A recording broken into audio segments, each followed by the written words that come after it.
Episode की starting में हमें दिखाया जाता है कि रिंतारो और उसके सब दोस्त एक होटल में जाते हैं और खाना खाने लग जाते हैं। साकू और आयातो बोलते हैं कि हमें समझ नहीं आ रहा कि क्या खाएं। फिर उसामी सुबारू और वगुरी से पूछता है, तुम दोनों क्या खाओगी? वगुरी को कुछ समझ नहीं आता। फिर वगुरी रिंतारो से पूछती है कि वो क्या खाएगा। फिर रिंतारो और वगुरी एक साथ डिस्कस करके डिसाइड करते हैं कि वो दोनों नूडल्स लेंगे। फिर उसामी अचानक से बोलता है, अब हम सब खाना खाकर साथ में पढ़ाई करेंगे। अगले सीन में हमें दिखाया जाता है कि वगुरी खाना खाने के बाद कहती है, अब हमने बहुत खाना खा लिया, अब हम सब मन लगाकर पढ़ाई करेंगे। फिर सुबारू वगुरी के कान में कुछ कहती है। वो उससे कहती है, वगुरी वहां देखो, उसामी वहां खाना खाकर सो रहा है। तभी साकू उसामी को नींद से उठाने लग जाता है। फिर वगुरी उसामी से कहती है, उसामी, इस रेस्टोरेंट में बहुत सारे स्वीट डिजर्ट्स हैं, अगर तुम चाहो तो हम हमारा टास्क कंप्लीट करके उन डिजर्ट्स को एक रिवॉर्ड के तौर पर खा सकते हैं। उसामी ये बात सुनते ही अचानक से नींद से जाग जाता है और कहता है, हाँ, ये तो बहुत अच्छा आइडिया है। फिर साकू, आयातो और रिंतारो उसामी की एक्टिंग देखकर चौंक जाते हैं। वो लोग कहते हैं, ये तो सास बहू वाले सीरियल की एक्टिंग कर रहा है। फिर वगुरी रिंतारो से कहती है, रिंतारो, अगर तुम्हें कोई चीज या फिर सम समझ में नहीं आए तो तुम बेझिझक मुझसे पूछ सकते हो। रिंतारो कहता है, पहले मैं इसे सॉल्व करूंगा और अगर मुझसे सवाल सॉल्व नहीं हुआ तो मैं तुमसे पूछूंगा। फिर आयातो और साकू वगुरी से कहते हैं, वगुरी, क्या तुम्हें पता है रिंतारो लंच ब्रेक के टाइम भी पढ़ता ही रहता है। फिर रिंतारो शर्माते हुए कहता है, ये बात तुम इसको क्यों बता रहे हो? फिर रिंतारो वगुरी से कहता है, मैं हर बात पर तुम पर डिपेंडेंट नहीं रहना चाहता और मैं ये भी नहीं चाहता कि मैं पहले की तरह एकदम फुद्दू हो जाऊं, तो इसलिए अगर मैं कुछ भूल जाऊंगा या फिर मुझे नहीं आएगा तो मैं तुमसे जरूर पूछूंगा। फिर हमें दिखाया जाता है कि उसामी सुबारू की नोटबुक देखकर एकदम से चौंक जाता है और जब सुबारू उसे नोटिस करती है तो सुबारू उससे पूछती है, क्या हुआ उसामी, क्या कोई प्रॉब्लम है? फिर उसामी कहता है, ये इतनी बड़ी चीज क्या है? सुबारू कहती है, ये मेरी नोटबुक है। उसामी चौंक जाता है। उसामी कहता है, क्या ये तुम्हारी नोटबुक है? मैंने कभी ऐसी यूज नहीं करी। मेरी नोटबुक देखो, ये कितनी पतली है। फिर सुबारू कहती है, हो ही नहीं सकता, मैंने ऐसी नोटबुक एलिमेंट्री स्कूल में यूज करी थी। फिर हमें दिखाया जाता है कि रिंतारो वगुरी से कोई क्वेश्चन पूछता है जो उसे सॉल्व नहीं हो रहा होता है। रिंतारो ऑब्जर्व करता है वगुरी का फेस जो एकदम नॉस्टैल्जिया वाली फीलिंग दे रहा होता है। पहली बार में तो शायद वगुरी सुनती नहीं है कि रिंतारो ने कुछ पूछा गया, लेकिन बाद में वो कहती है, ओह सॉरी रिंतारो, मैंने सुना नहीं। फिर रिंतारो सोचता है, ओह अच्छा, जब वगुरी कोई चीज सोच रही होती है तो वो वैसा फेस बनाती है। उस दिन भी उसने ऐसा ही फेस बनाया था। फिर वगुरी तब तक रिंतारो को समझा देती है वो क्वेश्चन, लेकिन रिंतारो वगुरी में खोया था इसलिए वो समझ नहीं पाता है। फिर वो वगुरी से एक बार फिर से समझाने को बोलता है। फिर हमें दिखाया जाता है कि सुबारू को भी एक क्वेश्चन समझ में नहीं आ रहा होता है, तो फिर वो वगुरी से पूछती है, लेकिन वगुरी रिंतारो को समझाने में बिजी होती है। तब तक उसामी नोटिस कर लेता है।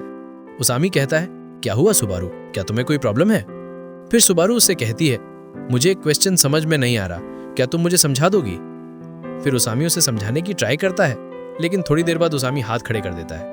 वो कहता है, मुझे समझ में नहीं आ रहा, सॉरी। फिर साकू सुबारू से कहता है, सुबारू, जो चीज अभी तुम्हें समझ में नहीं आ रही थी वो मुझे देना। तो फिर थोड़ी देर बाद साकू उस चीज को सॉल्व कर देता है और ये देखकर सुबारू एकदम शॉक हो जाती है। वो कहती है, वाह, ये तुमने कैसे किया? साकू कहता है, शायद इस फॉर्मूला को सॉल्व करने का सिर्फ एक ही तरीका था। फिर आयातो कहता है, साकू, मैंने कभी सोचा नहीं था कि तुम इतने इंटेलिजेंट हो। फिर सुबारू कहती है, मुझे लगता है तुम एक प्रोडिजी हो, ये क्वेश्चन सॉल्व करना इम्पॉसिबल लग रहा था। फिर आयातो कहता है, कुछ भी कहो लेकिन साकू, तुम चीजें समझाने में एकदम घटिया हो, तुम कभी कोई चीज ढंग से नहीं समझा सकते। उसामी बात आगे बढ़ाते हुए कहता है, तुमने अब तक मुझे जितनी भी चीजें बताई हैं, मुझे एक भी समझ में नहीं आई है। फिर साकू कहता है, रिंतारो, ये सच है ना? रिंतारो कहता है, थैंक यू साकू, तुमने अब तक मुझे जितना भी समझाया है वो मुझे थोड़ा बहुत समझ में आया है। फिर साकू सुबारू और वगुरी को कहता है, तुम दोनों अब ध्यान से सुनना, अभी जो क्वेश्चन मैंने सॉल्व किया, अब मैं वो क्वेश्चन तुम्हें सॉल्व करके दिखाऊंगा और तुम्हें समझाऊंगा भी, तो तुम अच्छे से समझना। फिर साकू ने समझाने लगता है और थोड़ी देर समझाने के बाद सुबारू और वगुरी को कुछ समझ नहीं आता है।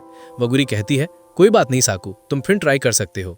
वहीं सुबारू कहती है, हमें साकू से सॉरी मांगनी चाहिए कि हम नहीं समझ पाए। फिर साकू को गुस्सा आ जाता है और वो कहता है, अब मैं घर जा रहा हूँ। उसामी कहता है, अरे यार तुम नाराज मत हो। आयातो कहता है, यहाँ पर बहुत सारे स्वीट डिजर्ट्स हैं, तुम थोड़ा वो खाओ और अपना मूड ठीक करो।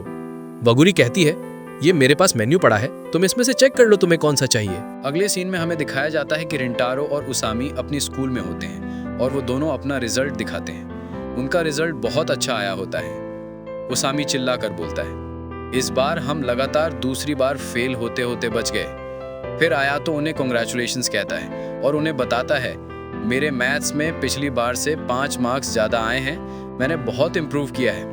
उसामी खुशी के मारे डांस करने लगता है और आयातो कहता है, अरे अब बस भी करो, मुझे पता है तुम पास हो चुके हो। फिर आयातो रिंटारो से कहता है, Rintaro congratulations to you also, तुमने भी बहुत मेहनत करी और अब तुम भी पास हो चुके हो।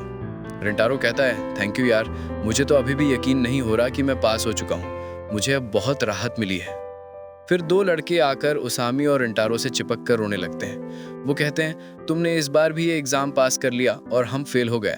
क्या हमने कसम खा रखी थी कि हम ग्रेजुएट होने तक फेल ही होते रहेंगे? फिर आयातो कहता है, अगर तुम इसी तरह ही फेल होते रहे तो तुम शायद ही ग्रेजुएट हो पाओगे। फिर वो दोनों लड़के कहते हैं, तुमने इस बार किस टीचर से पढ़ाई की? उसामी कहता है, इस बार हमने एक बहुत दमदार टीचर से पढ़ाई की। फिर वो दोनों लड़के कहते हैं, तो वो दमदार टीचर पक्का सकू ही होगा। फिर उसामी सकू के पास जाकर कहता है, सकू अभी भी हमसे नाराज है क्या? सकू कहता है, मुझे तुमसे कोई मतलब नहीं है। अगले सीन में क्लास में टीचर आ जाते हैं और टीचर आते ही कहते हैं, अब अगले दिन से तुम्हारी गर्मियों की छुट्टियां शुरू होने वाली हैं और मुझे नहीं लगता है कि तुम लोग ज्यादा बदमाशी करोगे क्योंकि तुम वैसे बच्चे नहीं हो। तो तुम सब बताओ कि तुम गर्मियों की छुट्टियों में क्या क्या करोगे। सब बताते हैं कि वो अपनी गर्मियों की छुट्टियों में क्या क्या करेंगे। सब अपने अपने रीजंस और अपनी अपनी ओपिनियंस देते हैं। फिर उनके टीचर उन्हें कहते हैं, पढ़ाई भी तो ज़रूरी है गर्मियों की छुट्टियों में। टीचर कहते हैं, बेशक ज़रूरी है, लेकिन मैं चाहता हूँ कि तुम लोग अपनी लाइफ भी जियो क्योंकि स्कूल लाइफ ज़िंदगी में सिर्फ एक बार ही आती है और मैं चाहता हूँ कि जब तुम लोग बड़े हो जाओ तो तुम तुम्हारी स्कूल लाइफ को याद करके उन मेमोरीज को मिस करो और उनसे तुम आगे बढ़ो। और जो लोग इस बार एग्ज़ाम में फेल हुए वो थोड़ी गर्मियों की छुट्टी में बिजी रहेंगे, उन्हें सप्लीमेंट्री एग्ज़ाम देने स्कूल आना पड़ेगा। फिर रेंटारो और उसके दोस्त सब ग्राउंड लेवल पर पहुंचकर डिसाइड करते हैं कि उन्हें गर्मियों की छुट्टियों में कहाँ कहाँ जाना है। सब अपनी अपनी ओपिनियंस देते हैं, पर एक बंदा कहता है, रेंटारो तुम बताओ हमें कहाँ जाना चाहिए। रेंटारो कहता है, हमें बॉलिंग करने जाना चाहिए। फिर वो सब दोस्त मिलकर बॉलिंग के लिए निकल जाते हैं। रास्ते में वो लोग लड़ते हैं कि रेंटारो की टीम का कौन रहेगा। फिर आयातो रेंटारो से कहता है, तुम इन सब लोगों में बहुत ज़्यादा पॉपुलर हो गए हो। रेंटारो कहता है, हाँ ये सब स्पोर्ट्स फेस्टिवल से ही हुआ है। फिर रेंटारो सोचता है, अब मुझे लोगों से बात करने में मज़ा आता है और अच्छा लगता है। ये सिर्फ वागुरी से मिलने के बाद से हुआ है। फिर एक लड़का कहता है, अरे वो देखो, वो सब किकियों की लड़कियां है ना, वो अपनी समर यूनिफॉर्म में है। फिर ओसामी जोर जोर से चिल्लाकर उन्हें बुलाने लगता है। तभी सकू और आयातो उसका मुंह बंद कर देते हैं। वो कहते हैं, ओए क्या तुम पागल हो? अगर इन लड़कों ने हमें उनसे बात करते हुए देख लिया तो वो बहुत बड़ी मुश्किल में फंस जाएंगी। तभी एक बंदा कहता है, अरे ये तो वही लड़की है जो उस दिन स्कूल के गेट पर किसी का इंतजार कर रही थी, है ना? और ये सुनकर सकू, ओसामी, आयातो और रेंटारो शॉक हो जाते हैं। फिर वो लड़का कहता है, तुम्हारे सर पे जो चोट लगी थी ओसामी, क्या वो ठीक हो गई है? ओसामी हाँ कहता है। फिर ओसामी नोटिस करता है कि रेंटारो वागुरी की तरफ एकदम अट्रैक्ट लग रहा था। वो उसके ख्यालों में पूरी तरह से खोया हुआ था। उससे ओसामी आवाज लगाता है, लेकिन वो नहीं सुनता। वो वागुरी के ख्यालों में खो रखा होता है। फिर रेंटारो कहता है, ओह सॉरी। फिर ओसामी रेंटारो से पूछता है, क्या तुम और वागुरी एक दूसरे के साथ डेट कर रहे हो? रेंटारो बिना सोचे समझे बोल देता है, अरे ऐसा बिल्कुल भी नहीं है, एकदम गलत है ये। फिर वो आदमी कहता है, तुम्हें आजकल समझ पाना बहुत आसान हो गया है। और फिर रेंटारो का फेस शर्माने की वजह से एकदम लाल हो जाता है। और फिर ओसामी कहता है, अगर तुम्हें किसी चीज की जरूरत हो तो मुझे जरूर बताना, मैं प्लानिंग करने में बहुत अच्छा हूँ। फिर ओसामी बोलता है, और शायद सकू और आयातो को भी पता होगा इस बारे में। फिर हमें दिखाया जाता है कि सकू और आयातो एकदम शॉक हो जाते हैं ये बात सुनकर। सकू कहता है, उसे रेंटारो को अकेला छोड़ देना चाहिए। फिर वो दोनों आकर ओसामी को पकड़कर ले जाते हैं और जाते जाते आयातो कहता है, कोई बात नहीं रेंटारो, हम ये बात किसी को नहीं बताएंगे। फिर हमें गेम पार्लर का सीन दिखाया जाता है जहां ओसामी बॉलिंग करता है और सीधे स्ट्राइक कर देता है। फिर वो सकू को स्ट्राइक मारने को कहता है और फिर एक बच्चा कहता है, आज देख ही लेते हैं कि सकू कितना अच्छा है स्पोर्ट्स में। फिर सकू एक ही बार में बॉलिंग में स्ट्राइक कर देता है और ये सब देखकर बच्चे दंग रह जाते हैं। वो कहते हैं, सकू हैंडसम भी है, पढ़ाई में भी अच्छा है और ये तो बिल्कुल मिस्टर परफेक्ट है। मुझे कभी कभार इस बंदे से जलन होने लग जाती है। फिर सकू कहता है, अरे हम एक ही टीम में है ना, वो क्या है, मुझे तुम्हारी बातें सुनकर डाउट हो रहा है। फिर वो बच्चे रिंटारो की टीम को कहते हैं, अब तुम लोग तैयार हो जाओ लंच के पैसे देने के लिए। रिंतारो की टीम के बंदे कहते हैं, अबे रुको, अभी तो रिंतारो की बारी बाकी है। फिर हमें रिंतारो दिखाया जाता है। वो अपनी बॉल हाथ में ले लेता है। फिर वो थोड़ी देर सोचता है, मैंने गलत बॉल चूज कर ली है, मेरी उंगलियां इसमें फंस चुकी है। फिर रिंतारो शॉट लेता है, लेकिन वो शॉट एकदम नूब जैसा दिखाई देता है। फिर उसके दोस्त कहते हैं, अबे नूब, रिंतारो वापस आ गया, हम इसकी वजह से वापस हार जाएंगे। फिर रिंतारो आयातो से कहता है, मैं कॉफी पीने जा रहा हूं। फिर आयातो कहता है, ठीक है, तुम चले जाओ। और फिर वहां खड़े खड़े सोचता है, यहां पर लंच के लिए दाव लगा हुआ है और मैंने मेरी टीम को हार की तरफ ढकेल रखा है। लेकिन एक बात मुझे समझ नहीं आती, ये लोग ऐसा क्यों सोच रहे हैं कि मैं और वागुरी एक दूसरे के साथ डेट कर रहे हैं। मुझे तो ये भी नहीं पता किसी को डेट करने का मतलब क्या होता है।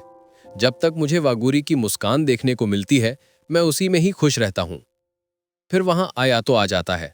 आयातो कहता है, रिंतारो, तुम्हें क्या हुआ, तुम इतने गुमशुदा क्यों लग रहे हो। रिंतारो कहता है, ऐसी कोई बात नहीं है। फिर आयातो कहता है, क्या तुम ओसामी ने जो तुम्हें कहा था उस बात से परेशान हो। रिंतारो कहता है, कौन सी बात। आयातो कहता है कि तुम और वागुरी डेट कर रहे हो, वो वाली बात। फिर रिंतारो के मुंह में कोल्ड ड्रिंक अटक जाती है और वो जोर जोर से खांसी करने लग जाता है। आयातो हंसने लग जाता है। फिर रिंतारो कहता है, तुमने ऐसी बात कही, इस वजह से मेरे गले के अंदर कोल्ड ड्रिंक अटक गई। फिर रिंतारो आयातो से पूछता है, यार तो तुम मुझे एक बात बताओ, किसी को डेट करने का मतलब क्या होता है। आयातो सरप्राइज हो जाता है कि रिंतारो ने ऐसा क्वेश्चन उससे कैसे पूछ लिया। फिर आयातो बोलता है, मुझे भी इसके बारे में कुछ खास पता नहीं है। रिंतारो बोलता है ना यार, ये चीज समझना कितना हार्ड है, मुझे भी नहीं पता इस बारे में कि ये क्या चीज है। फिर रिंतारो ओसामी से पूछता है, क्या तुम्हें लगता है कि मुझे समझना आजकल बहुत ज्यादा आसान हो गया है। आयातो कहता है, हाँ ऐसा हो गया है, पिछले कुछ हफ्तों से तुम अपनी फीलिंग्स बहुत खुल के बता रहे हो और सच कहूं तो मुझे बहुत खुशी है। रिंतारो कहता है, किस बात की खुशी। फिर आयातो कहता है, मुझे तो अभी भी यकीन नहीं हो रहा कि तुमने मुझसे कोई सलाह मांगी, क्योंकि तुम मुझसे ज्यादा ओपिनियन मांगते नहीं हो। तुमने मुझसे पूछा, वही मेरे लिए बहुत कुछ है, और ये चीज ये दिखाती है कि तुम हम पर कितना भरोसा करते हो। फिर रिंतारो कहता है, मैं तुम लोगों पर हमेशा से ही भरोसा करते हुए आ रहा हूं। फिर आयातो और रिंतारो को उनका दोस्त बुला लेता है और वो कहता है, अब हम हारने वाले हैं और अब रिंतारो की बारी है, तो रिंतारो तुम जल्दी से आओ और ओसामी की टीम को हरा दो, प्लीज हमें बचा लो हारने से।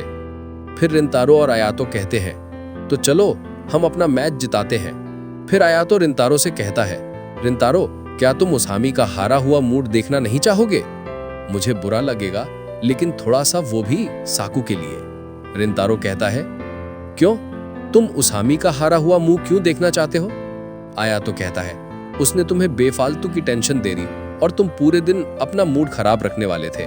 वो तो ठीक है कि मैंने तुम्हारा मूड अच्छा कर दिया, तो तुम क्या चाहोगे नहीं कि ओसामी का मूड भी हम खराब करें। फिर रिंतारो कहता है, तो चलो चलते हैं ओसामी को हराने। फिर हमें रिंतारो के घर का सीन दिखाया जाता है, जहां वो बात करके निकला होता है और उसके फोन पर लगातार बहुत सारे मैसेजेस आते हैं। और जब वो मैसेज देखता है तब उसे दिखाई देता है कि ओसामी बार बार आयातो को मैसेज करता है, आयातो भाई प्लीज लंच के लिए पैसे मत लेना मुझसे। आयातो कहता है, अरे भाई मुझसे कल तक का सब्र नहीं हो रहा, कल तुम दोगे पैसे और हम मजे से खाना खाएंगे। फिर रिंतारो कहता है, आयातो एकदम तगड़ा बंदा है, उसने हमें ओसामी के सामने बॉलिंग का मैच जिता दिया और अपनी पूरी टीम को खुश कर दिया, उस जैसा बनना मैंने अभी तक नहीं देखा। फिर रिंतारो के पास सुबारू का मैसेज आता है। वो मैसेज देखकर चौंक जाता है। सुबारू उससे कहती है, वागुरी तुम्हें ये चीज कभी नहीं बताएगी कि उसका बर्थडे इस महीने की 22 तारीख को आता है, तो तुम ये चीज याद रखना। और ये एपिसोड यहीं पर एंड हो जाता है।